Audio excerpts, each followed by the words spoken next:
நீ அங்க இருந்திருக்கணும். இது நாண்டுகிட்டு சாவலாம். இந்த கர்மத்துக்கு தான் விட்டு போனியா?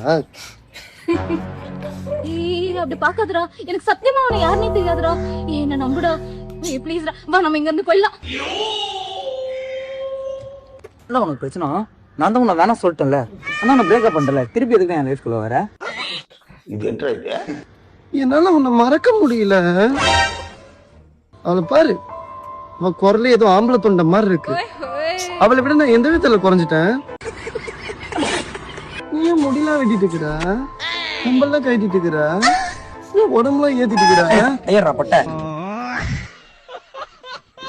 இந்த பேரு, நான் உன்னை கல்யாணம் பண்ணிக்கிறேன்னு சொன்னது உண்மைதான், நான் ஆப்ரேஷன் பண்ணிட்டு வரேன்னு சொன்னது உண்மைதான், கூட குழந்தை பெற்றுக்கிறேன்னு சொன்னது உண்மைதான். ஆனா இப்ப எனக்குன்னு லைஃப்ல எனக்குன்னு ஒரு பொண்ணு வந்துட்டா, அவளை என்னால ஏமாத்த முடியாது. உன் லைஃபை நீ பாத்துக்கோ. But I truly love you. என்னடா என்ன ஆச்சு? அது ஒண்ணு இல்லடி, யாரோ கல்யாணம் பண்ணிக்கிறேன்னு ஏமாத்திட்டாங்க, அதான். ஏதோ ஆரன் சவுண்ட்லாம் கேட்டுச்சு.